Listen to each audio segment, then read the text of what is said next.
are new, I am one of the educator on Unacademy also. Unacademy India का largest learning platform है. आप वहाँ पर मुझे नेहा तनीजा नाम से फॉलो कर सकते हैं. वहाँ पर आपको complete unit 1 to 13 syllabus complete करने को मिलेगा आफ्टर टेकिंग द सब्सक्रिप्शन.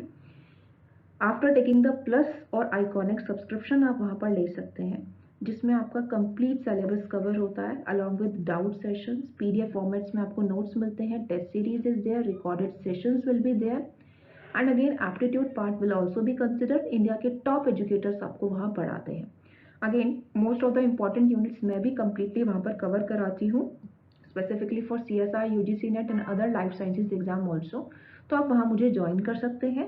अगर आपको कोई भी क्वेरी है तो आप मुझे डायरेक्टली मेल भी कर सकते हैं in case if you have any sort of query. And अगर आपको सारी नॉलेज है तो आप डायरेक्ट सब्सक्रिप्शन ले सकते हैं using my referral code that is simply Neha NEHA to get 10% discount on total fees, चाहे वो प्लस सब्सक्रिप्शन हो चाहे वो आइकॉनिक सब्सक्रिप्शन हो. कोई और क्वेरी है तो आप मुझे डायरेक्टली मेल भी कर सकते हैं. हेलो एवरीवन, वेलकम टू गुरुमंत्र शिक्षा का ग्रंथ. I hope everyone is doing great. So guys, आज हम लोग चैप्टर को कंटिन्यू करेंगे एंड आज हम लोग चैप्टर को कंप्लीट भी कर लेंगे.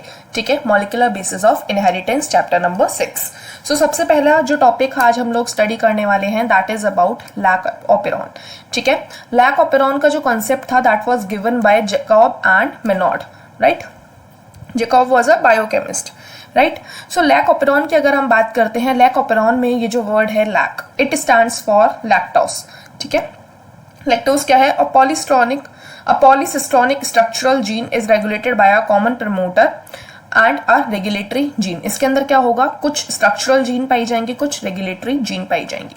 ठीक है, इसके अलावा such arrangement is very common in bacteria and it is known as operon. तो एक ऐसा अरेंजमेंट जिसके अंदर आपके पास स्ट्रक्चरल जीन हो, रेगुलेटरी जीन हो, ठीक है, इस तरीके का जो सिस्टम होगा वो पाया जाएगा बैक्टीरिया के अंदर, प्रोकैरियोट के अंदर, एंड उसे नाम दिया जाएगा ओपेरॉन. ठीक है, लैक ऑपेरॉन की अगर हम बात करते हैं तो लैक ऑपेरॉन में आपके पास एक रेगुलेटरी जीन होती है. ठीक है, 3 स्ट्रक्चरल जीन होती है. राइट, स्ट्रक्चरल जीन के अंदर आपके पास 3 होती हैं, Z, Y एंड A. ठीक है, और इसके अलावा एक I जीन होती है that codes for the repressor of the lac operon. Right, Z gene की अगर Z की बात करें, अगर हम लोग Z जीन की बात करें तो ये कोड करती है फॉर बीटा ग्लाइकोसाइडेज. ठीक है, ये किस लिए रिस्पॉन्सिबल होता है? It is primarily responsible for the hydrolysis of disaccharide. ठीक है, लैक्टोज को 2 मोनोमेरिक यूनिट्स के अंदर ब्रेक करता है ये lactose and glucose. Right, hydrolysis हो रहा है. Y gene codes for the permease enzyme. ठीक है, ये परमिएज एंजाइम क्या करता है? It increases the permeability of the beta glycosides. Right, and A gene जो होती है, A gene encodes a trans acetylase. Right, ये तीनों के तीनों जो जीन प्रोडक्ट हैं ओपेरॉन के अंदर, ये तीनों के तीनों मेटाबॉलिज्म ऑफ लैक्टोज के लिए रिक्वायर्ड होते हैं. ओके, आप देख सकते हो यहाँ पे आपके पास I जीन PZA दिखा रखा है आपको. राइट, तो देखो अब क्या कॉन्सेप्ट चलता है कि लैक्टोज एक सबस्ट्रेट की तरह काम करता है for enzyme beta glycosidase and it regulates the switching on and off the operon. ठीक है, ओपेरॉन कब ऑन होगा कब ऑफ होगा, ये चीज आपके पास एंजाइम है बीटा ग्लाइकोसाइडेज, एंड लैक्टोज जो होगा वो आपके पास सबस्ट्रेट की तरह काम करेगा. ठीक है, इसीलिए इसे क्या नाम दिया जाता है? Inducer. In the absence of preferred carbon source such as glucose, lactose is provided in the growth medium of the bacteria. The lactose is transmitted into the cell through the action of permease. ठीक है, with the help of permease enzyme, lactose को कहाँ transfer किया जाता है? into the cell. ठीक है, एक बहुत इंपॉर्टेंट पॉइंट दे रखा है आपके पास. Remember, a very low level of expression of lac operon has to be present in the cell all the time, otherwise lactose cannot be enter into the cells. Very important point. ठीक है, अब the repressor of the operon is synthesized all the time. ठीक है, from the I gene. repressor जो होगा वो synthesise किया जाएगा from I gene. Repressor protein जो होगा वो बाइंड कर दिया जाएगा ऑपरेटर रीजन ऑफ ओपेरॉन से. ठीक है, और प्रिवेंट क्या कर दिया जाएगा? RNA पॉलीमरेज जो होगा वो क्या करेगा? वो prevent RNA polymerase from the transcribing the operon. ठीक है, in the presence of inducer such as lactose और एलोलैक्टोज, रिप्रेसर इज इनएक्टिवेटेड. जैसे ही इंड्यूसर प्रेजेंट होगा, इंड्यूसर आपके पास लैक्टोज भी हो सकता है, एलोलैक्टोज भी हो सकता है, तो जो रिप्रेसर होगा वो इनएक्टिवेट हो जाएगा. कैसे? With the interaction of inducer. अगर लैक्टोस या एलोलैक्टोस प्रेजेंट है तो रिप्रेसर आपका इनएक्टिवेट हो जाएगा इंटरैक्ट करके with the help of inducer. ठीक है, इसकी वजह से क्या होगा, आरएनए पॉलीमरेज जो होगा उसे एक्सेस मिल जाएगा प्रमोटर का, और जो ट्रांसक्रिप्शन होगा, ट्रांसक्रिप्शन की प्रोसेस होगी वो प्रोसीड कर जाएगी। ठीक है, essentially regulation of lac operon can be visualized as the regulation of enzyme synthesized by its substrate. ठीक है, अगर रिप्रेसर के थ्रू रेगुलेशन हो रहा है लैकोपेरॉन में तो उसे बोला जाता है negative regulation. Right, next topic we have is human genome project. Human genome project के अंदर आपको इंपॉर्टेंट पॉइंट्स को याद रखना है। ह्यूमन जीनोम प्रोजेक्ट आपका एक मेगा प्रोजेक्ट था। ठीक है, human genome is said to have approximately 3 into 10 to the power 9 base pair. ठीक है, अगर हम कॉस्ट ऑफ सीक्वेंसिंग की बात करें तो यहाँ पे आपके पास US $3 पर बेस पेयर की कॉस्ट आई थी। ठीक है, अगर हम लोग बात करें if the obtain sequence were to be store in the typed form in books, अगर हमारे पास जो सीक्वेंस है अगर हम उन्हें स्टोर करने की कोशिश करें इन केस ऑफ बुक्स, तो हर पेज पे आपके पास 1000 लेटर्स होंगे एंड हर बुक के अंदर 1000 पेजेस होंगे। ठीक है, और ऐसी कितनी बुक्स चाहिए आपको, 3300 बुक्स की रिक्वायरमेंट है। ठीक है, HGP जो था आपका ह्यूमन जीनोम प्रोजेक्ट जो था that was closely associated with the rapid development of the new area in the biology called the bio informatics. ठीक है, गोल्स ऑफ HGP की अगर हम बात करें तो identify of approximately 20,000 to 25,000 gene in the human DNA। ठीक है, 20 से 25,000 जीन की डिस्कवरी। ठीक है, इसके अलावा सीक्वेंसिंग को डिटरमाइन करना। ठीक है, जितने भी सीक्वेंसेस थे उन्हें डिटरमाइन करना। ठीक है, इसके अलावा डेटाबेस को इंफॉर्मेशन स्टोर करना। ठीक है, डेटाबेसेस के अंदर टूल्स को इम्प्रूवाइज करना, जो टूल्स आप एनालिसिस के लिए यूज कर रहे थे। ठीक है, transfer related technology to other sectors such as industries. इसके अलावा ethical, legal and social issues LC, इन सबको भी एड्रेस करना। राइट, ह्यूमन जीनोम प्रोजेक्ट जो था that was a 13-year mega project. ठीक है, ये प्रोजेक्ट कब कंप्लीट हुआ था, इन द ईयर 2003।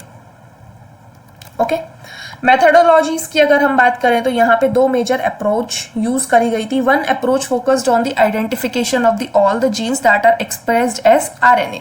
ठीक है, जिन्हें क्या नाम दिया गया, express sequence text, ESTs। Right, the other look the blind approach of simply sequencing the whole set of genome that contain all the coding and non coding sequence. और दूसरा क्या था, ऐसा जहां पे कोडिंग और नॉन कोडिंग दोनों ही sequences present थे और इन्हें क्या नाम दिया गया था, सीक्वेंस एनोटेशंस। राइट, तो 2 मेथडोलॉजी हैं, express sequence text and sequence annotation. Commonly used host जो होते हैं बैक्टीरिया और ईस्ट में जो वेक्टर्स हैं देवर BAC that is bacterial artificial chromosome and YAC that is yeast artificial chromosome. Right, salient features की बात करी जाए अगर ह्यूमन जीनोम की, तो ह्यूमन जीनोम के अंदर 3164.7 मिलियन बेस पेयर्स हैं। राइट, एवरेज जीन कितने बेस पेयर कंसिस्ट होती हैं, कितने बेसिस कंसिस्ट होती हैं, 3000 बेसिस होते हैं। राइट, इसके अलावा टोटल नंबर ऑफ जीन्स जो हैं are 30,000, much lower than the previous estimate 80,000 to 1,40,000 genes. Right, इसके अलावा फंक्शन जो है 50% ऑफ जो जितनी 50% जीन्स, मतलब आप ये बोल सकते हो कि अगर आपके पास टोटल 100% जीन्स आपने फाउंड कर ली हैं तो आपको फंक्शन केवल 50% का ही पता है। Right, less than 2% of genome code for the protein, very important. ठीक है, रिपीटेड सीक्वेंस जो है make up very large portion of the human genome, बहुत सारे रिपीटेड सीक्वेंसेस पाए जाते हैं। Repetitive sequences are stretch of DNA sequence that are repeated many times. Right, chromosome 11 जो है उसके पास बहुत सारी जीन्स हैं दैट इज 2968 और Y जो क्रोमोसोम है that is the fewest genes that is 231 only. Right, scientists that have identified about 1.4 million locations where single base DNA difference SNPs single nucleotide polymorphism can be found. ठीक है, SNPs can be found. Right, next and last topic is your DNA fingerprinting. DNA fingerprinting की अगर हम लोग बात करते हैं, as stated in the previous preceding section, 99% of the base sequence among humans is same. Right, 99% human sequence जो होता है humans के केस में वो same रहता है। ठीक है, डिफरेंस आने वाले हैं बहुत छोटी सी जगह पे। तो डीएनए फिंगरप्रिंटिंग जो होती है, it is a very quick way to compare the DNA sequence of any two individual, right. ठीक है, अगर हम लोग बात करते हैं तो DNA are separated from the bulk genomic DNA as different peaks during the density gradient centrifugation. Bulk DNA जो होते हैं they forms a major peak and other small peaks जो बनती हैं उन्हें नाम दिया जाता है satellite DNA. Depending on the base composition, adenine thymine rich और guanine cytosine rich, length of segment, number of repetitive units, satellite DNA is classified into many categories, right? satellite DNA को बहुत सारी categories में categorized कर सकते हो, ठीक है, किस बेसिस पे कि उनके अंदर AT कंटेंट कैसा है, GC कंटेंट कैसा है, सेगमेंट की लेंथ कैसी है, नंबर ऑफ रिपीटेड यूनिट्स कितनी हैं, तो उस बेसिस पे आपके पास माइक्रो सैटेलाइट्स भी हैं, मिनी सैटेलाइट्स भी हैं, right. These sequences normally do not code for any protein, very important, but they form a very large portion of the human genome. ठीक है, ये जो सीक्वेंसेस होते हैं ये high degree of polymorphism differences show करते हैं form the basis of DNA fingerprinting, right. Polymorphism in DNA sequence is the basic of genetic mapping of the human genome as well as the DNA fingerprinting. It is essential that we understand that DNA polymorphism mean in simple term polymorphism, variation at the genetic level. ठीक है, तो polymorphism का मतलब क्या है, genetic level पे variations, differences, वो किस वजह से होते हैं, they arises due to the mutations, right? In simple words, if an inheritable mutation is observed in the population at the high frequency, it is referred to as DNA polymorphism. अगर inherited mutation है और high frequency पे show हो रहा है population के अंदर, तो उसे आप नाम देंगे DNA polymorphism. ठीक है, DNA fingerprinting की टेक्निक की अगर हम लोग बात करें तो that was initially developed by Alec Jeffrey, right, scientist का नाम आपको याद रखना है। He used the satellite DNA as probe that shows very high degree of polymorphism and इसे नाम दिया गया variable number of tandem repeats, that is VNTR। काफी बार VNTR की फुल फॉर्म ही पूछ ली जाती है, ठीक है। It includes isolation of DNA, digestion of DNA by restriction endonucleases। अब इसके बारे में ज्यादा अच्छे से बायोटेक वाले चैप्टर में पढ़ेंगे, राइट। नेक्स्ट है आपके पास separation of DNA fragment by electrophoresis.